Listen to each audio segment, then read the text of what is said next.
Look at this. It's an op-ed in the Wall Street Journal. I'm quoting, "Bernie's bogus AI journey. There may be some legitimate concerns about the technology, but collaborating with China is not the answer." Jack Butler wrote that. He's with the Journal, and he joins me now. So, no collaboration with China on AI at all?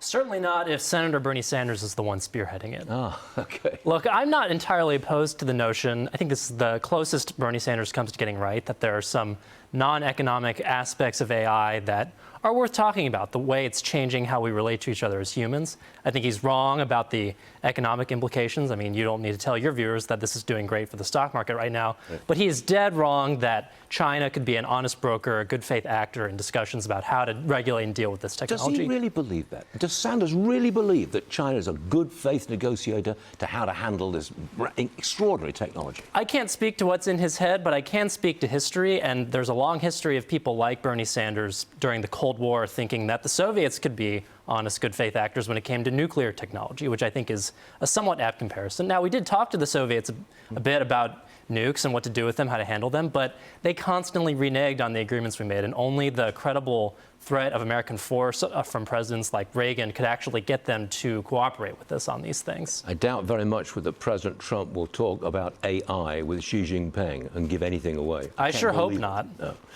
You saw the controversy. Well, it wasn't controversy about Mythos, that extraordinary new development which allowed, it escaped its guidelines and promptly cracked every operating system in the world and showed people how to do it.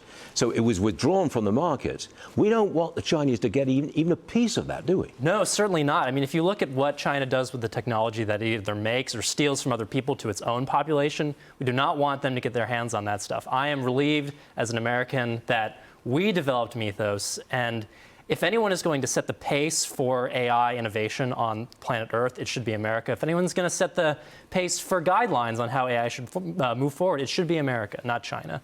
Do you have any idea of how good China's AI products are?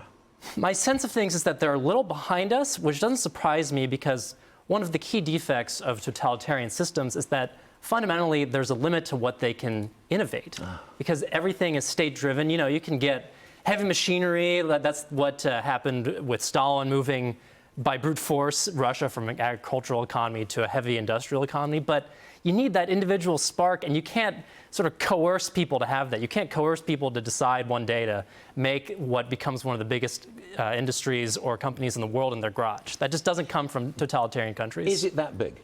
I mean, is AI just an utter revolution? Is it? I think it one day could prove to be. I think we're just at the very opening stages of it at a time when predictions are very difficult to make, but I think it's safe to say that we are going to see things with this technology unlike what we've seen with any other previous technologies. Okay, I wish you happy birthday in advance. Likewise. Because we both have the same birthday. And Ringo. And Ringo Starr. July the 7th, folks, our birthday, and same for Ringo Starr. All good stuff. Jack Butler, you're all right. Thanks for joining us, man. Thanks for having me. Yes, sir.